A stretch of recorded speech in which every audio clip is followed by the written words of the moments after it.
ನಮಸ್ಕಾರ ಗೆಳೆಯರಿ, stock market Kannada ಚಾನಲ್ಗೆ ಸ್ವಾಗತ ಸುಸ್ವಾಗತ. ಗೆಳೆಯರಿ, ವಿಡಿಯೋದಲ್ಲಿ ಒಂದು ಬಿಗ್ ಬ್ರೇಕಿಂಗ್ ನ್ಯೂಸ್ ಬಗ್ಗೆ ಕವರ್ ಮಾಡ್ತಾ ಇದ್ದೀನಿ. ಆ್ಯಸ್ ಯೂಶುವಲ್ ಆ ನ್ಯೂಸ್ ಏನು, ಯಾವ ಸ್ಟಾಕ್ಗಳಿಗೆ ಇದು ಬೆನಿಫಿಟನ್ನು ತಂದುಕೊಡುತ್ತೆ, ಯಾವ ಸ್ಟಾಕ್ಗಳಿಗೆ ಇದು ಡಿಸ್ಅಡ್ವಾಂಟೇಜನ್ನು ತಂದುಕೊಡುತ್ತೆ, ಎಲ್ಲನೂ ಕೂಡ ನಾವು ಈ ವಿಡಿಯೋದಲ್ಲಿ ತಿಳ್ಕೊಳ್ಳೋಂಥ ಪ್ರಯತ್ನ ಮಾಡೋಣ. ಗೆಳೆಯರಿ, ಮೊದಲಿಗೆ ಡಿಸ್ಕ್ಲೇಮರ್ ಕೊಡ್ಲಿಕ್ಕೆ ಇಷ್ಟಪಡ್ತೀನಿ. ಇಲ್ಲಿ ಕವರ್ ಮಾಡ್ತಿರೋಂಥ ಯಾವುದೇ ಸ್ಟಾಕನ್ನು ಕೂಡ ರೆಕಮೆಂಡ್ ಮಾಡ್ತಿಲ್ಲ. ನೀವು ಫರ್ದರ್ ಸ್ಟಡಿ ಮಾಡಿ ಡಿಸಿಷನ್ ತಗೊಳ್ಬೋದು. ಆ್ಯಸ್ ಎ ಎಜುಕೇಷನಲ್ ಪರ್ಪಸ್ ನಾನು ಈ ವಿಡಿಯೋನ ನಿಮ್ಮ ಮುಂದೆ ತರ್ತಾ ಇದ್ದೀನಿ. ಗೆಳೆಯರಿ, ನಿಮ್ಗೆಲ್ರಿಗೂ ಗೊತ್ತಿರೋ ಹಾಗೆ ನಿಫ್ಟಿ 50 ಇಂಡೆಕ್ಸ್, ಈ ಇಂಡೆಕ್ಸ್ ಅಲ್ಲಿ 50 ಶೇರುಗಳಿರುತ್ತೆ. ವರ್ಷದಲ್ಲಿ 2 ಸಲ ನಿಫ್ಟಿ 50 ಶೇರುಗಳನ್ನ NSE ರೀಬ್ಯಾಲೆನ್ಸಿಂಗ್ ಅನ್ನ ಮಾಡುತ್ತೆ. ಸೊ ಯಾವುದಾದ್ರೂ ಸ್ಟಾಕ್ ಚೆನ್ನಾಗಿ ಪರ್ಫಾರ್ಮ್ ಮಾಡ್ತಿಲ್ಲ ಅಂತಂದ್ರೆ ಅಂತ ಸ್ಟಾಕ್ಗಳನ್ನ ರಿಮೂವ್ ಮಾಡಿ ಬೇರೆ ಸ್ಟಾಕ್ಗಳನ್ನ ಇನ್ಕ್ಲೂಡ್ ಮಾಡುವಂತ ಕೆಲಸ ಪ್ರತಿ ವರ್ಷದಲ್ಲಿ 2 ಸಲ ಆಗ್ತಾ ಇರುತ್ತೆ.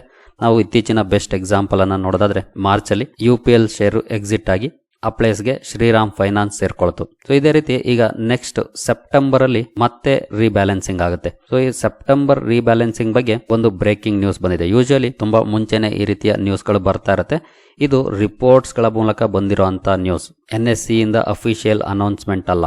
ಸೊ NSE ಇಂದ ಅಫಿಷಿಯಲ್ ಅನೌನ್ಸ್ಮೆಂಟ್ ಬರೋದು ಆಗಸ್ಟ್ ಅಥವಾ ಸೆಪ್ಟೆಂಬರ್ ಮೊದಲನೇ ವಾರದಲ್ಲಿ ಬರುತ್ತೆ.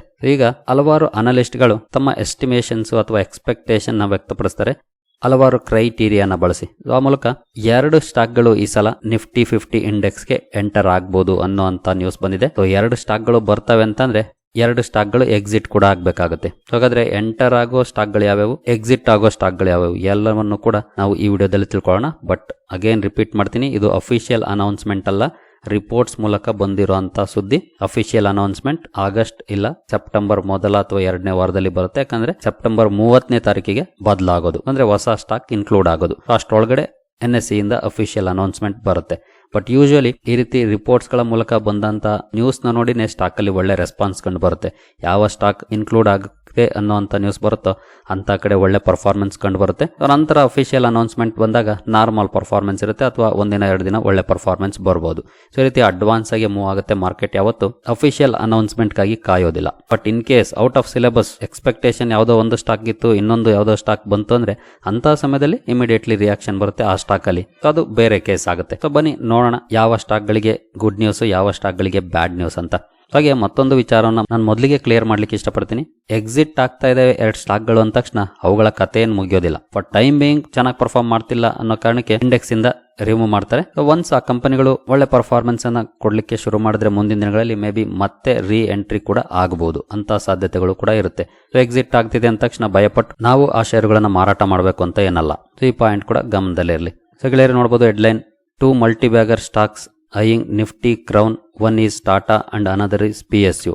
ಅಂದ್ರೆ 1 ಟಾಟಾ ಗ್ರೂಪ್ ಇಂದ ಬರುವಂತ ಚಾನ್ಸಸ್ ಇದೆ, ಹಾಗೆ ಇನ್ನೊಂದು PSU ಅಂದ್ರೆ ಸರ್ಕಾರಿ ಕಂಪನಿ. ಸೊ ಅವ್ಯಾವು ಅಂತ ನೋಡೋದಾದ್ರೆ ನೋಡಬಹುದು 2 multibagger stocks, Tata groups retailer Trent and PSU defence stock Bharat electronics limited are being seen as top contenders for inclusion in the headline index Nifty 50 in September rejig. So September news ಈಗಲೇ ಬರ್ತಾ ಇದೆ, ಅಂದ್ರೆ almost 4 months before. Usually ಇದೇ ರೀತಿ ಇರುತ್ತೆ ನ್ಯೂಸ್ಗಳು. Official news ನಾನು ಅವಾಗಲೇ ಹೇಳ್ದಂಗೆ ಸೆಪ್ಟೆಂಬರ್ 10ಕ್ಕೆ ಬರುತ್ತೆ. ಸ್ಟಾಕ್ಗಳು ಯಾವ್ಯಾವ ಅಂತ ಗೊತ್ತಾಯ್ತು. ಟ್ರೆಂಟ್ ಅಂಡ್ BEL ಎಂಟರ್ ಆಗ್ಬೋದು ಅನ್ನೋಂಥ ನ್ಯೂಸ್ ಇದೆ. ಸೊ ನೋಡಬಹುದು, as per our early analysis we firmly believe Trent high conviction and Bharat Electronics strong contender will displace LTI Mindtree and Divi's Labs respectively. ಅಂದ್ರೆ ಇವುಗಳ entry LTI Mindtree and Divi's Labs ಅನ್ನ exit ಮಾಡುವಂತ chances ಇರುತ್ತೆ. ಇದು chances ಅಷ್ಟೇ, ಯಾಕೆಂದ್ರೆ ಇಲ್ಲಿ ಅನಲಿಸ್ಟ್ 2 ಸ್ಟಾಕ್ ಗಳನ್ನ ಕೊಡ್ತಿದ್ದಾರೆ. NSE ಮೇ ಬಿ ಯಾವ್ದಾದ್ರು 1 ಸ್ಟಾಕ್ ಅನ್ನ ಮಾಡಬಹುದು, ಜೊತೆಗೆ LTI Mindtree ಅಥವಾ ಡಿವಿಸ್ ಲ್ಯಾಬ್ಸ್ ಬಿಟ್ಟು ಬೇರೆ ಸ್ಟಾಕ್ ಗಳು ಬರಬಹುದು. ಸೊ ಇದನ್ನೇ ಮಾಡಬೇಕು ಅಂತ ಏನ್ ರೂಲ್ಸ್ ಇಲ್ಲ. ಹಾಗಾಗಿ ಯಾವ ಸ್ಟಾಕ್ ಬೇಕಾದ್ರೂ NSE ತೆಗೆದು ಈ 2 ಸ್ಟಾಕ್ಗಳಲ್ಲದೆ ಬೇರೆ 3ನೇ ಸ್ಟಾಕ್ ಅಥವಾ 4ನೇ ಸ್ಟಾಕ್ ಎಂಟರ್ ಆಗ್ಬೋದು. ಸೊ ಎಲ್ಲ ರೀತಿಯ ಚಾನ್ಸಸ್ ಇರುತ್ತೆ. ಏನು ಈಗ ಅನಲಿಸ್ಟ್ ಹೇಳಿದ್ರು ಅಂತ ಟ್ರೆಂಟ್ ಅನ್ನೇ ಹಾಕ್ಬೇಕು ಅಥವಾ BEL ಅನ್ನೇ ಹಾಕ್ಬೇಕು ಅಂತ ಏನ್ ರೂಲ್ಸ್ ಇಲ್ಲ. NSEಗೆ ಯಾವ್ದು ಬೆಸ್ಟ್ ಅನ್ಸುತ್ತೋ ಅದನ್ನೇ ಮಾಡೋದು. ಅದಕ್ಕೂ ಒಂದು ಸಪರೇಟ್ ಟೀಮ್ ಇರುತ್ತೆ, ಅವರು ರಿಸರ್ಚ್ ಮಾಡಿರ್ತಾರೆ, ಅದ್ರ ಮೇಲೆ ಅವರು ಡಿಸಿಷನ್ ತಗೊಳ್ತಾರೆ. ಅವರು Mindtree ಬೇಕಿದ್ರು ರಿಮೂವ್ ಮಾಡಬಹುದು, ಡಿವಿಸ್ ಲ್ಯಾಬ್ಸ್ ಬೇಕಿದ್ರು ರಿಮೂವ್ ಮಾಡಬಹುದು, ಅಥವಾ ಇವೆರಡನ್ನು ಬಿಟ್ಟು ಬೇರೆದನ್ನು ಕೂಡ ಮಾಡಬಹುದು. ಹಾಗೆ ಇನ್ಕ್ಲೂಡ್ ಮಾಡುವಾಗಲೂ ಅಷ್ಟೇ ಟ್ರೆಂಟ್ ಮಾಡಬಹುದು, ಅಥವಾ BEL ಕೂಡ ಮಾಡಬಹುದು, ಅಥವಾ ಇವೆರಡು ಬಿಟ್ಟು ಬೇರೆ ಕಂಪನಿಗಳನ್ನ ಮಾಡಬಹುದು. ಸೊ ಎಲ್ಲ ರೀತಿಯ ಚಾನ್ಸಸ್ ಇರುತ್ತೆ. ಸೊ ಅದಕ್ಕೂ ಕೂಡ ನಾವು ರೆಡಿ ಇರಬೇಕಾಗುತ್ತೆ. ಹಾಗೆ ಈ ಇನ್ಕ್ಲೂಡ್ ಮಾಡೋದ್ರಿಂದ ನೋಡಬಹುದು, the possible changes would lead to an inflow into Trent and BEL to the tune of $429 million and $361 million respectively. ಅಂದ್ರೆ ಇನ್ ಕೇಸ್ ನಿಫ್ಟಿ 50ಗೆ ಇನ್ಕ್ಲೂಡ್ ಆದ್ರೆ ಟ್ರೆಂಟ್ಗೆ $429 ಮಿಲಿಯನ್ ಇನ್ಫ್ಲೋ ಬರುವಂತ ಸಾಧ್ಯತೆಗಳನ್ನ ಇವರು ಹೇಳ್ತಿದ್ದಾರೆ. ಹಾಗೆ BEL ಗೆ $361 ಮಿಲಿಯನ್ ಇನ್ಫ್ಲೋ ಬರ್ಬೋದು ಅಂತ ಹೇಳ್ತಿದ್ದಾರೆ. ಅಂದ್ರೆ ಯೂಶುವಲಿ ಇನ್ಫ್ಲೋ ಯಾಕೆ ಬರುತ್ತೆ ಅಂದ್ರೆ ಹಲವಾರು ಮ್ಯೂಚುವಲ್ ಫಂಡ್ಗಳು ಇನ್ವೆಸ್ಟ್ಮೆಂಟ್ ಅನ್ನ ಮಾಡ್ತಾರೆ, ಎಸ್ಪೆಷಲಿ ಇಂಡೆಕ್ಸ್ ಫಂಡ್ಗಳಲ್ಲಿ ಇನ್ವೆಸ್ಟ್ಮೆಂಟ್ ಮಾಡ್ತಾರೆ ಅಥವಾ ಪ್ಯಾಸಿವ್ ಫಂಡ್ಸ್ ಅಂತ ಕೂಡ ಕರೀತಾರೆ. ಸೊ ಇಲ್ಲಿಂದ ಬರುವಂತ ಇನ್ವೆಸ್ಟ್ಮೆಂಟ್ ಏನಿದೆ ಆ ಇಂಡೆಕ್ಸ್ ಅಲ್ಲಿ ಇರುವಂತಹ ಸ್ಟಾಕ್ ಗಳಿಗೆ ಮಾತ್ರ ಹೋಗ್ಬೇಕಾಗುತ್ತೆ. ಹಾಗಾಗಿ ಈ ಸ್ಟಾಕ್ ಗಳು ಆ ಇಂಡೆಕ್ಸ್ ಗೆ ಸೇರ್ಕೊಂಡ್ರೆ ಆಗ ಪ್ಯಾಸಿವ್ ಇನ್ವೆಸ್ಟ್ಮೆಂಟ್ ಬರುತ್ತೆ. ಆಬ್ವಿಯಸ್ಲಿ ಇನ್ಫ್ಲೋ ಚೆನ್ನಾಗಿ ಬಂತು ಅಂದ್ರೆ ಸ್ಟಾಕ್ ಗಳಲ್ಲಿ ಒಳ್ಳೆ ಪರ್ಫಾರ್ಮೆನ್ಸ್ ಬರುತ್ತೆ. ಸೊ ಆ ಒಂದು ಎಕ್ಸ್ಪೆಕ್ಟೇಷನ್ ಮೇಲೆನೆ ಸ್ಟಾಕ್ಗಳು ಈ ರೀತಿಯ ನ್ಯೂಸ್ ಬಂದಾಗ ಮೇಲೆ ಹೋಗೋದು. ಹಾಗೆ ಈ ರಿಪೋರ್ಟ್ ಅನ್ನ ಕೊಟ್ಟಿರೋರು ನೋಡಬಹುದು, Abhilash Pagaria of Nuvama alternative and quantitative research. So ಇವರು ಹೇಳ್ತಿರೋದು ಇಷ್ಟು $1 ಮಿಲಿಯನ್ ಇನ್ಫ್ಲೋ ಬರಬಹುದು ಅಂತ. At the same time LTI Mindtree ಹಾಗೂ Divi's laboratories in case exit ಆದ್ರೆ ಅವುಗಳಿಂದ ಔಟ್ಫ್ಲೋ ಹೋಗುತ್ತೆ. ಸೊ ನೀವು ಇಲ್ಲಿ ನೋಡಬಹುದು outflow to the tune of $186 million and $213 million respectively. So LTI Mindtree ಇಂದ $186 ಮಿಲಿಯನ್ ಔಟ್ಫ್ಲೋ ಹೋಗುವಂತ ಸಾಧ್ಯತೆ ಇರುತ್ತೆ. ಡಿವಿಸ್ ಲ್ಯಾಬ್ಸ್ ಇಂದ $213 ಮಿಲಿಯನ್ ಔಟ್ಫ್ಲೋ ಹೋಗುವಂತ ಸಾಧ್ಯತೆ ಇರುತ್ತೆ. ಸೊ ಇವರ ರಿಸರ್ಚ್ ಪ್ರಕಾರ. ಹಾಗೆ ಇಲ್ಲಿ ಇನ್ನೂ ಒಂದು ಇಂಪಾರ್ಟೆಂಟ್ ಪಾಯಿಂಟ್ ಅನ್ನ ಇವರು ಹೈಲೈಟ್ ಮಾಡಿದ್ದಾರೆ.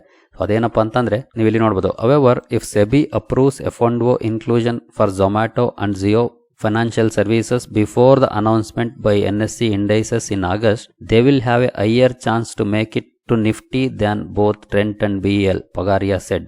ಸೊ ಅಂದ್ರೆ ಈಗ Zomato and Jio Financial services F&O segment ಅಲ್ಲಿ ಇಲ್ಲ. ಸೊ ಇನ್ ಕೇಸ್ ಯಾವುದೇ ಸ್ಟಾಕ್ ನಿಫ್ಟಿ 50ಗೆ ಎಂಟರ್ ಆಗಬೇಕು ಅಂತಂದ್ರೆ ಕೆಲವೊಂದು ಮಿನಿಮಮ್ ರಿಕ್ವೈರ್ಮೆಂಟ್ಸ್ ಇದೆ.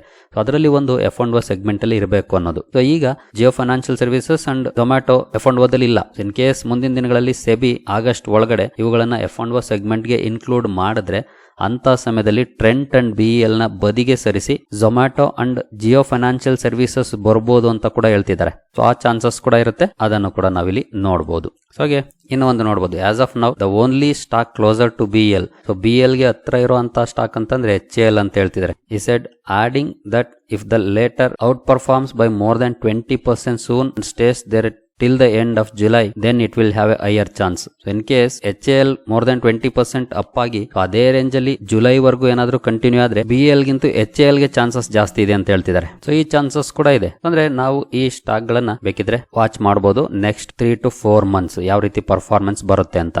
ಸೊ ಇನ್ ಕೇಸ್ ಇಲ್ಲಿ ಹೇಳಿರೋ ಪ್ರಕಾರ ಹಿಂದೂಸ್ತಾನ್ ಏರೋನಾಟಿಕ್ಸ್ 20% ಅಪ್ ಆಗಿ ಅದೇ ಲೆವೆಲ್ ಅಲ್ಲಿ ಏನಾದ್ರೂ ಜುಲೈ ವರೆಗೂ ಟ್ರೇಡ್ ಆದ್ರೆ ಅಂತ ಸಮಯದಲ್ಲಿ HAL ಕೂಡ ಬರುವಂತ ಸಾಧ್ಯತೆ ಇರುತ್ತೆ ಪಿಕ್ಚರ್ ಗೆ BEL ನ ಬದಿಗೆ ಸರಿಸಿ. ಸೊ 2 ಚಾನ್ಸಸ್ ಇವರಲ್ಲಿ ಮೆನ್ಷನ್ ಮಾಡಿದ್ದಾರೆ. ಸೊ ಯಾವುದೇ ರೀತಿಯ ಚೇಂಜಸ್ ಈ 2 ಸಿನಾರಿಯೋದಲ್ಲಿ ಆಗಿಲ್ಲ ಅಂತಂದ್ರೆ may be Trent and BEL include ಆಗುವಂತ ಸಾಧ್ಯತೆ ಇರುತ್ತೆ. ಇವೆಲ್ಲನೂ ಕೂಡ ಸಾಧ್ಯತೆಗಳು, ನೋಡೋಣ ಎಷ್ಟರ ಮಟ್ಟಿಗೆ ಈ ಸಾಧ್ಯತೆಗಳು ನಿಜ ಆಗ್ತವೆ ಅಂತ. ಸೋನರ್ ಆರ್ ಲೇಟರ್ ಗೊತ್ತಾಗುತ್ತೆ ಇದ್ರ ಬಗ್ಗೆ. ಇನ್ನು ನೋಡಿದಂತೆ ನಾವು ಸ್ಟಾಕ್ ಗಳ ಬಗ್ಗೆ ನೋಡೋದಾದ್ರೆ ಟ್ರೆಂಟ್ ಬಗ್ಗೆ ಅಂತೂ ನಾವು ಸಾಕಷ್ಟು ಸಲ ಕವರ್ ಮಾಡಿದೀವಿ, ತಿಳ್ಕೊಂಡಿದೀವಿ. 1.5 ಲಕ್ಷ ಕೋಟಿ ಮಾರ್ಕೆಟ್ ಕ್ಯಾಪ್ ಅನ್ನ ತಲುಪಿದೆ. ನಾನಂತೂ ಈ ಸ್ಟಾಕ್ ಅನ್ನ ಬಿಲೋ 1000 ಇದ್ದಾಗಿಂದ ಕೂಡ ಕವರ್ ಮಾಡಿದ್ದೀನಿ. 500 ಒಳಗಿರುವಂತಹ ಶೇರುಗಳು ಅಂತ ಕವರ್ ಮಾಡಿದೆ 2020 ಆಗ ತುಂಬಾ ಕಡಿಮೆ ಇದ್ರು ಸಬ್ಸ್ಕ್ರೈಬರ್ಸ್, ತುಂಬಾ ಜನ ನೋಡಿರೋದಿಲ್ಲ ಖಂಡಿತ. $500 ಒಳಗಿರೋ ಶೇರುಗಳು ಅಂತ. ಸೊ ಅಲ್ಲಿಂದ ಭರ್ಜರಿ ಪರ್ಫಾರ್ಮೆನ್ಸ್ ಅನ್ನ ಕೊಟ್ಟಿದೆ. 4645ಕ್ಕೆ ಬಂದು ನಿಂತಿದೆ ಈಗ. ಹಾಗೆ ಲಾಸ್ಟ್ 1 ಇಯರ್ ಪರ್ಫಾರ್ಮೆನ್ಸ್ ಅನ್ನ ನೋಡಿದ್ರೆ ನೋಡಬಹುದು ಮೋರ್ ದನ್ 200% ರ್ಯಾಲಿ 1 ಇಯರ್ ಅಲ್ಲಿ ಕಂಡು ಬಂದಿದೆ. 5 ಇಯರ್ಸ್ ಪರ್ಫಾರ್ಮೆನ್ಸ್ ಅನ್ನ ನೋಡಿದ್ರೆ 1136%. ಹಾಗೆ ಮ್ಯಾಕ್ಸಿಮಮ್ ಪರ್ಫಾರ್ಮೆನ್ಸ್ ಅನ್ನು ಕೂಡ ನೋಡಬಹುದು. ಸೊ ತುಂಬಾ ಒಳ್ಳೆ ಪರ್ಫಾರ್ಮೆನ್ಸ್ ಅನ್ನು ಕೊಟ್ಟಿದೆ. 1999 ಇಂದ ಕೂಡ ಚಾರ್ಟ್ ಅವೈಲೇಬಲ್ ಇದೆ. ಸೊ ಒಳ್ಳೆ ಪರ್ಫಾರ್ಮೆನ್ಸ್ ಅನ್ನ ಇಲ್ಲಿವರೆಗೂ ಕೊಟ್ಟಿದೆ. ಜೊತೆಗೆ ಬಿಸ್ನೆಸ್ ವೈಸ್ ಕೂಡ ತುಂಬಾ ಸಾಲಿಡ್ ಪರ್ಫಾರ್ಮೆನ್ಸ್ ಅನ್ನ ಕೊಡ್ತಾ ಇದೆ. ನಾವು ಲಾಸ್ಟ್ 2-3 ಕ್ವಾರ್ಟರ್ ಇಂದ ಕಂಟಿನ್ಯೂಸ್ ರಿಸಲ್ಟ್ ಅನ್ನು ನೋಡ್ತಾ ಇದ್ವಿ. ಭರ್ಜರಿ ಪರ್ಫಾರ್ಮೆನ್ಸ್ ಕಂಡು ಬರ್ತಾ ಇದೆ. ಇತ್ತೀಚಿನ ರಿಸಲ್ಟ್ ಕೂಡ ನೋಡಿದ್ವಿ, ತುಂಬಾ ಒಳ್ಳೆ ಪರ್ಫಾರ್ಮೆನ್ಸ್ ಕಂಡು ಬಂದಿತ್ತು. ಸೊ ಸ್ಟಾಕ್ ಅಲ್ಲೂ ಕೂಡ ಈಗಾಗಲೇ ಒಳ್ಳೆ ಪರ್ಫಾರ್ಮೆನ್ಸ್ ಕಂಡು ಬಂದಿದೆ. ಸೊ ಭರ್ಜರಿ ಪರ್ಫಾರ್ಮೆನ್ಸ್ ಅನ್ನ ಕೊಡ್ತಿರುವಂತ ಮಲ್ಟಿ ಬ್ಯಾಗರ್ ಸ್ಟಾಕ್ ಅಂತಾನೆ ಹೇಳ್ಬೋದು ಟ್ರೆಂಟ್. ಇನ್ ಕೇಸ್ ಇನ್ಕ್ಲೂಡ್ ಆದ್ರೆ ಇನ್ನು ಒಳ್ಳೆ ಪರ್ಫಾರ್ಮೆನ್ಸ್ ಅನ್ನ ನಾವು ಎಕ್ಸ್ಪೆಕ್ಟ್ ಮಾಡಬಹುದು. ನಂತರ BEL ಬಗ್ಗೆ ಕೂಡ ಸಾಕಷ್ಟು ಸಲ ನಾವು ಈಗಾಗಲೇ ಕವರ್ ಮಾಡಿದ್ವಿ. ಇಲ್ಲೂ ಕೂಡ ನೋಡಬಹುದು 1.89 ಲಕ್ಷ ಕೋಟಿ ಮಾರ್ಕೆಟ್ ಕ್ಯಾಪ್ ಇರುವಂತಹ ಕಂಪನಿ. ನಿಯರ್ಲಿ 2 lakh crore ಇದೆ ಮಾರ್ಕೆಟ್ ಕ್ಯಾಪ್. ನಂತರ ಲಾಸ್ಟ್ 6 ಮಂತ್ಸ್ ಪರ್ಫಾರ್ಮೆನ್ಸ್ ಅನ್ನು ನೋಡಿದ್ರೆ 80% ಪಾಸಿಟಿವ್ ಇದೆ. 1 ಇಯರ್ ಅಲ್ಲಿ 140% ಪಾಸಿಟಿವ್ ಇದೆ. 5 ಇಯರ್ಸ್ ಅಲ್ಲಿ 595%. ಹಾಗೆ ಮ್ಯಾಕ್ಸಿಮಮ್ ಪರ್ಫಾರ್ಮೆನ್ಸ್ ಕೂಡ ನೋಡಬಹುದು. ಸೊ ನಾನು ಈ ಸ್ಟಾಕ್ ಅನ್ನು ಕೂಡ ಕೋವಿಡ್ ಟೈಮ್ ಇಂದನೂ ಕೂಡ ಕವರ್ ಮಾಡಿದ್ದೀನಿ. ತುಂಬಾ ಲೋಯರ್ ಲೆವೆಲ್ ಅಲ್ಲಿ ಇತ್ತು, ನೋಡಬಹುದು ನೀವು ಇಲ್ಲಿ. ಕೋವಿಡ್ ಟೈಮ್ ಅಲ್ಲಿ ಅಂತೂ 24-25 ರೂಪೀಸ್ ಲೆವೆಲ್ ಗೆ ಹೋಗಿತ್ತು. ನಂತರ ಒಳ್ಳೆ ಕಂಬ್ಯಾಕ್ ಅನ್ನು ಕೂಡ ಮಾಡಿದೆ ಸ್ಟಾಕ್. ಜೊತೆಗೆ ಯಾವಾಗ ಆತ್ಮನಿರ್ಭರ ಭಾರತ ಘೋಷಣೆ ಶುರುವಾಯಿತು ಆ ಸಮಯದಿಂದ ಕೂಡ ಈ ಸ್ಟಾಕ್ ಅನ್ನು ನಾನು ಕವರ್ ಮಾಡಿದ್ದೀನಿ. 60-70 ರೇಂಜ್ ಅಲ್ಲಿ ಇತ್ತು ಆಗ. ಅಂತ ಸಮಯದಲ್ಲೂ ಕೂಡ ಕವರ್ ಮಾಡಿದ್ದೀನಿ. ಈಗಲೂ ಕೂಡ ಒಳ್ಳೆ ಪರ್ಫಾರ್ಮೆನ್ಸ್ ಅನ್ನ ಕೊಟ್ಟಿದೆ ಇಲ್ಲಿವರೆಗೂ. ಇಂಟ್ರೆಸ್ಟ್ ಇರೋರು ಕಂಪನಿಯನ್ನ ಸ್ಟಡಿ ಮಾಡಬಹುದು. ಹಾಗೆ ಅವ್ರು ಹೇಳಿದಾಗೆ ಝೊಮ್ಯಾಟೊ, ಜಿಯೋ ಫೈನಾನ್ಷಿಯಲ್ ಸರ್ವಿಸಸ್ ಆ ಕಡೆ ಕೂಡ ಗಮನ ಕೊಡಬಹುದು. ಹಾಗೆ ಎಕ್ಸಿಟ್ ಆಗಬಹುದಾಗಿರುವಂತಹ ಸ್ಟಾಕ್ ಗಳ ಕಡೆ ಕೂಡ ಗಮನ ಕೊಡಬಹುದು. ಇವುಗಳ ಕಥೆ ಏನು ಮುಗಿಯೋದಿಲ್ಲ. But for time being under performance ಅನ್ನು ಮಾಡ್ತಿದ್ದೇವೆ, ಹಾಗಾಗಿ ಹೊರಗಡೆ ಇಡಬೇಕಾಗುತ್ತೆ.